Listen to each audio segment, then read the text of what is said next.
Now, if you crave a cigarette 2 years after giving up cigarettes, that is not a physical addiction. That's a habit dysfunction. You've developed a habit around cigarettes that your brain still craves. And that's the problem, is that the parts of our brain, the circuitry of our brain that deals with habit is very similar to the circuitry that deals with addiction. So to someone who's in the grip of a habit dysfunction, it feels like the same thing. An addiction and a habit feel the same. Whether you call it addiction or a habit dysfunction, the experts say quitting smoking is one of the toughest things you can do. In fact, research shows that on average, people who stop smoking have tried to quit 6 other times. I mean, from the moment I've gotten up to this moment right now, all I think about is having a smoke. That's because the nicotine in cigarettes increases the release of dopamine in our brains, a chemical that makes us feel pleasure. When we stop smoking, our bodies start craving that shot of dopamine and those pleasure feelings. Dopamine also triggers a stress response, so that you start to feel really anxious about the fact you don't have it yet. And then it's whispering in your ear, the only way to relieve this pain and to get happy is to go after this thing that actually triggered the whole response. This response of the brain is almost always pointing you toward immediate gratification. And often the only reliable emotional change after you give in is guilt, not the happiness that dopamine is promising you. Good girl. 2 weeks into our habits experiment, Haley is finding new ways to satisfy her urge to spend. Yeah, I mean, obviously I dyed my hair. You see it? Sort of. And I also got a tattoo. Like, I'm so desperate to spend money, it seems, which is pathetic. The bottom line is for people to come to know what it is they're really shopping for and how to get that. It's either love and affection, belonging, self-esteem, the esteem of other people, autonomy. April Benson advises her clients to ask themselves 6 questions before they make an impulsive purchase. Why am I here? How do I feel? Do I need this? What if I wait? How will I pay for it? And where will I put it? By the time they get to the second question, they already know that it's a purchase they don't need to be making.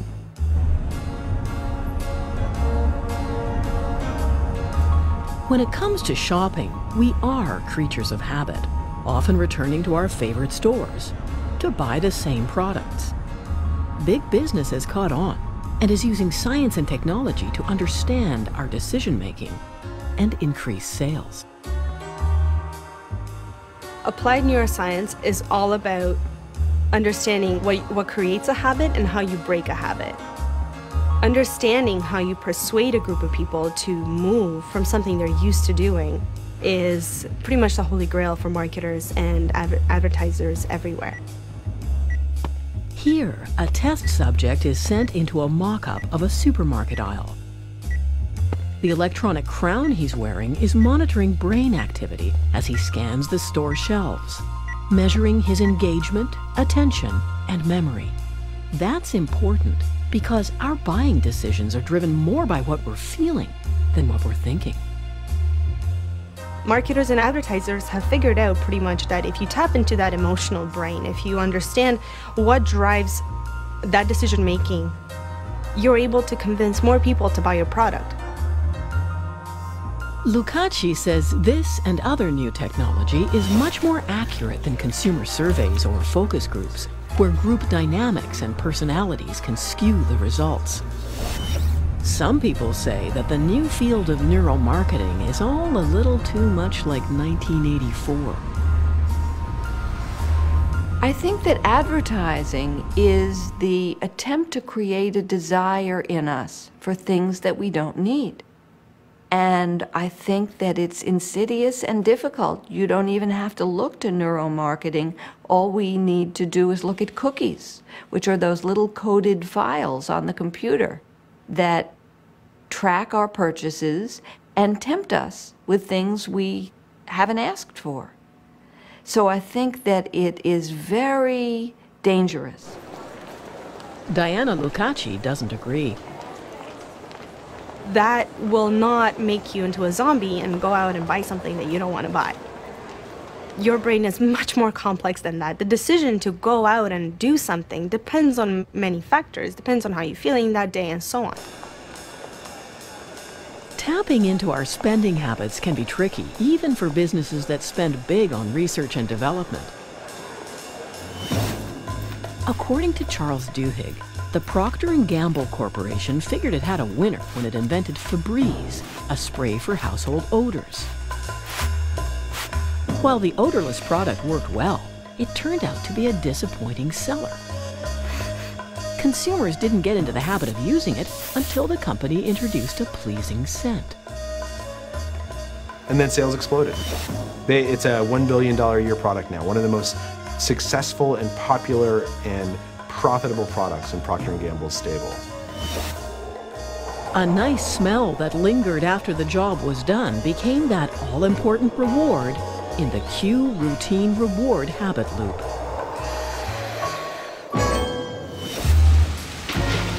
For the rest of us, understanding why we do what we do can begin when we begin to confront our bad habits. Because when we're working on personal change, we often end up dealing with some uncomfortable truths about ourselves. To be totally honest, I come home drunk sometimes or whatever after partying, and I'll turn on my computer and I'll buy something. Halle has begun examining the deep-seated reasons for her out-of-control shopping. We act way more impulsively when we are unhappy or stressed or anxious or whatever. And that's when I do the most of my shopping, when I am in like another mindset. Many of us spend a lot of time worrying about those bad habits, so it's surprising how little we know about the right way to make a change for the better. For instance, those who quit a habit cold turkey are more likely to fail. So often we think with a New Year's resolution, we have to do it all at once. That I'm gonna completely stop eating junk food and I'm gonna exercise 2 hours a day. And I always say, you wanna introduce the smallest, like the thin slice change that is consistent with your long-term goals. So maybe if you usually have a cigarette when you first wake up, maybe your goal is to do one thing before you have your first cigarette, even if it's just checking email. Or if you're trying to change what you eat, maybe you start by saying, I'm gonna introduce one vegetable in the day when I wouldn't normally have eaten a vegetable. And this is a process that actually trains our willpower and allows us over time to make the big changes with less willpower and with less a sense of struggle. There is no magic bullet. The experts say the best methods involve mental preparation and a clear plan that includes the resolve to continue when the going gets tough. The good news is that with every major goal reached, you double your chances of kicking your bad habit. But it's often hard work. I just finished a incredibly hard workout. I'm almost on the verge of being sick. It's like, these are the times when I get the most frustrated. When I work so hard and accomplish so little. And it's just so frustrating. We're starting to worry about what this new fitness plan and chicken wings withdrawal may be doing to Tom.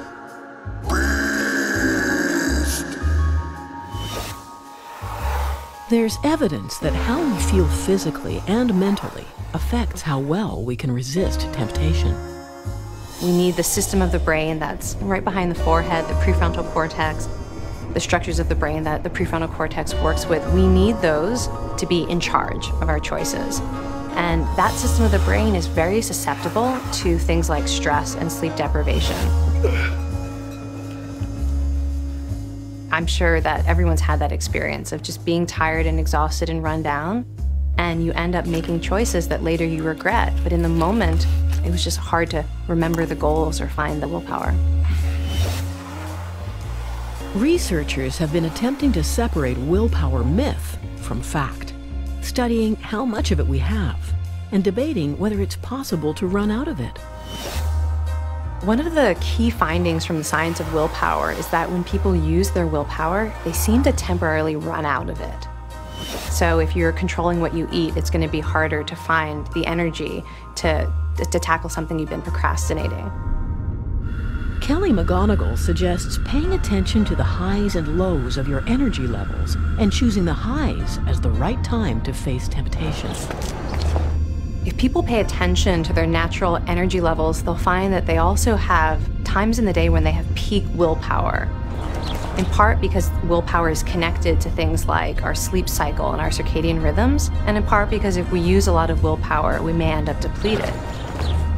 Another strategy is to pause before you decide to pick up the forbidden fruit. I sometimes say make it a 5-minute delay. That just putting that a bit of space between you and the decision automatically brings in the systems of the brain that remember your long-term goals. Easy to say, so much harder to put into practice. Especially in the season of self-indulgence. 5, 4, 3, 2, 1. Made glorious by all that food and drink.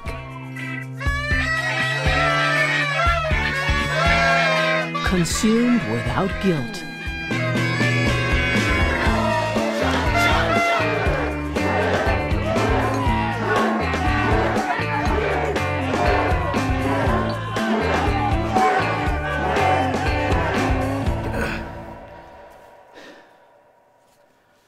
Then comes a new day and a new year, and with it, guilt, regret, and all those promises. Less wine, definitely less wine, and more diet and exercise. And then, that all too common refrain, I'll get right on it tomorrow.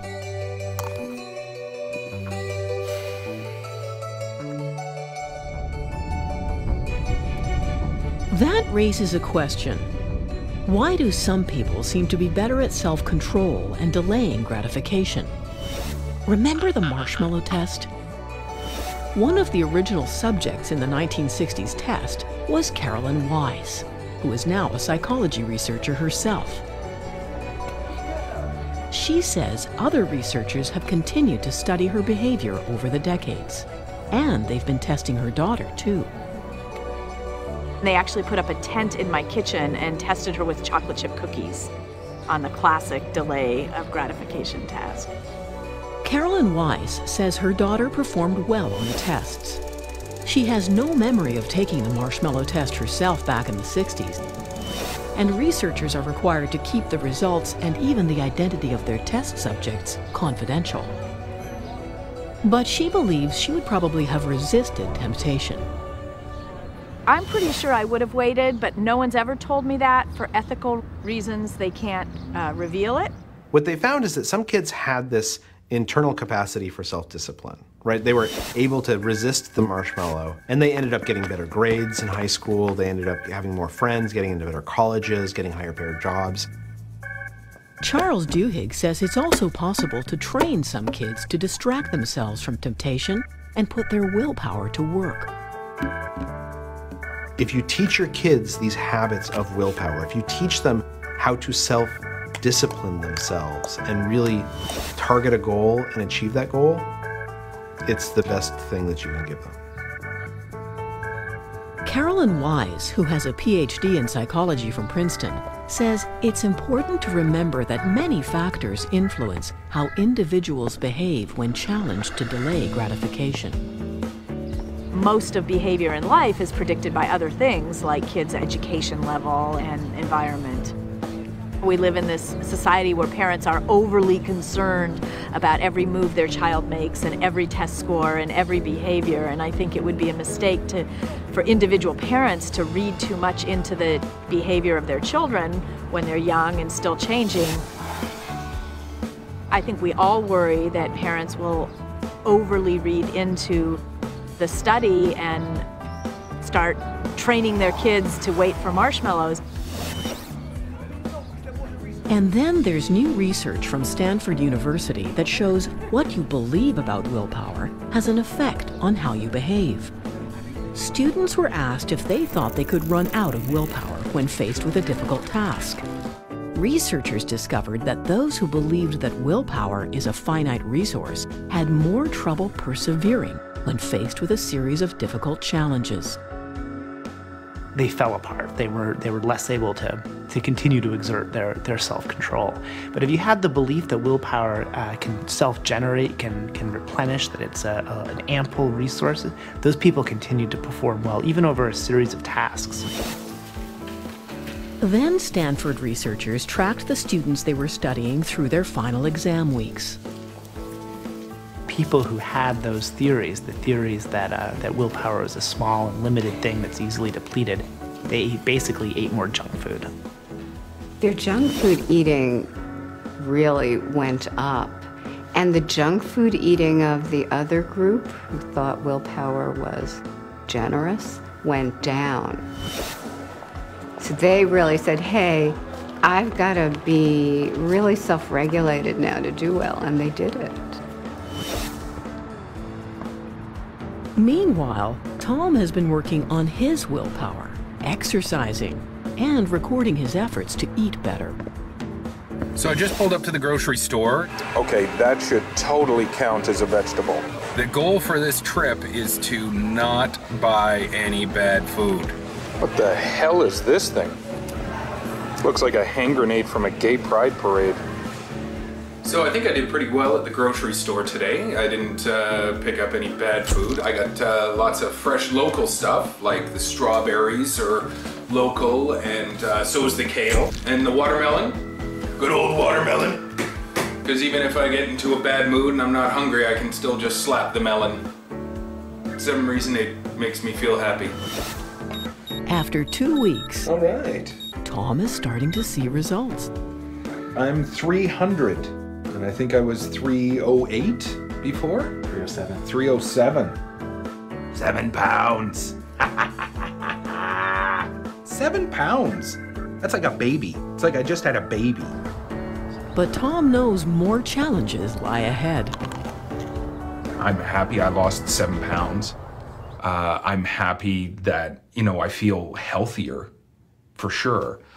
But I know that I've also sabotaged this exact same feeling countless times before that. The last 2 weeks have been a rough ride for Mark McGracken and his girlfriend Claire. There have been occasional setbacks where they've had an evening of smoking. There's definitely days where we just say, you know what? Let's give in. Let's just do it today. And we're still committed to our goal. We still know what the objective is here. But you don't necessarily have to stifle yourself from doing it every single time. This is a totally normal part of the process. And too often when people have a failure experience, they get so hard on themselves. They beat themselves up. What's the point? I'm so lazy. And they give up on their goals. And I really encourage people to decide you're going to forgive your setbacks. And that will actually get you back on track faster than the guilt and the shame that we sometimes feel. Halle may soon experience those feelings, because tomorrow she's breaking a cardinal rule about resisting temptation. She's going on vacation to New York, the holy grail of shopping destinations. I am going there with good intentions, but like the other side of Halle, like the child side of Halle is just like, no, you can tell people whatever you want. When we're getting there, you're gonna go away, I'm gonna take over, and we're gonna buy the world. The experts say it's important for Halle to keep on trying, even in New York, because how we manage our habits and stay true to our long-term goals has a lot to do with how our lives turn out. Our ability to make those choices that are consistent with our goals is probably the biggest predictor of our ultimate health and happiness. It really is about, are you making the choices that you are going to be grateful to yourself for rather than regret? Here we are in New York City. Christiane and myself are gonna move to New York. No, we're not. Yeah, we are. No, we're not. Yeah, we are. When we watch Halle struggle to change her ways, we see how easy it is to backslide. Oopsie. Yeah, I spent some money. Not that much. Less than I normally would spend in one shopping thing, which was $180. So, like, I kind of tried to restrain myself, but, like, you know, sorry, not sorry. The experts say that kind of slip is all too common. Oh my gosh. This is about 3 weeks to 4 weeks into the change. At that point, our will begins to decline, the temptations begin to rise. So I wasn't very smart yesterday. I went over to a friend's place to watch the fights and had a few beers, and which of course led to a donaire at, 1 o'clock in the morning. And if you've never had a donaire, you will only ever eat one when you've been drinking. So we're on vacation, as you can tell. And we've been doing pretty good the last couple of days. Haven't had a smoke. But then today, the two of us, after a day of fishing, we just got at each other for whatever reason. And we just both sort of looked at each other and said, you know what, we're going to have a couple of beers tonight. So here we are doing this as well. So Tom and Mark have given in to temptation. Experts say it's bound to happen, and instead of judging them, we should offer support. I'm a little frustrated today. It's something Tom knows only too well. I had somebody actually say to me that if I want to lose the weight, just stay out of the goddamn fridge. If you have a friend who is going through this and your only advice to them is stay out of the fridge, maybe you should keep that to yourself, because it's not helping. It's easy to criticize and difficult to be empathic if you haven't experienced those same problems. So I ask people to bring the same self-acceptance and same self-empathy that they provide to themselves to other people, even though the problem may be different. Day 44, the last day of our habit change experiment. A day of reckoning for Tom Rubin, who's heading for his final weigh-in. Yeah, that's right. 285, baby. 285! Ah! What was it? It was 308? 307. 307. Massive. You're in Kislorna, right? Tom takes his news to the others. Good, good. I lost 20 pounds. Oh my gosh, that's awesome. congratulations. Yeah, just paid attention and stopped eating crap at night, and I started smoking. That helped. Overall, we're pretty happy with our progress, I'd say. But getting down. yeah, like going from a pack a day to about a pack and a half to maybe 2 packs a week. We'll still go some days without any. But I think what we sort of did is we restructured our thinking. Let's just apply the brake pedal, slow it down a little bit, and you know what? It's been working so far. I mean, we're on the right track. According to the experts, that's the right approach for one of the toughest habits to kick. For most people, it's a process of trial and error. All that trying to quit gave Mark and Claire some testy moments, but they seem to have survived that too. We actually got engaged last week, so yeah. Congratulations. We don't hate each other that much. And then it's Halle's turn. New York was my big bender, I guess. But I mean, on the next day when I got home, all my friends went to Bloor Street, and I was just like, no, just sorry. No difference. Yeah. Like Mark and Claire, Halle too is determined to change and persevere. It's much scarier to fall back than anything else. I wouldn't want to wake up one morning and be like, damn it! I ruined so many months of work. Her challenge? Taking that determination with her into her new life at school in Vancouver and changing her spending ways for good. It's kind of cool to know that if you just kind of sit back and actually try, you can sort yourself out. It's easier to plow through a pizza than it is to go through, the Rolodex of your life and try to figure out where this hole is and how you can fill it with something other than food. We've fallen many times, and we've just dusted ourselves off, and we've gotten right back up, and we just haven't forgotten what our long-term focus is. In 30 years of research on how people change, I've come to 2 lasting pieces of advice. The first is, it's not easy and it's not instantaneous. So it will require several weeks and several methods in order to reach your eventual goals. Avoid anyone who tells you it is instant, guaranteed, or miraculous. Just ignore that nonsense. Making those changes isn't just important to ourselves. In fact, the version of us who is our best self, who knows what our long-term goals and values are, that is a social self. In fact, some researchers believe the reason we have willpower is to allow us to better connect with our tribe and to be a good part of a community. And it turns out that when people can see that clearly, it introduces a kind of self-control. You're kind of in on the joke that just because your brain tells you you want something doesn't mean that it's going to actually produce happiness.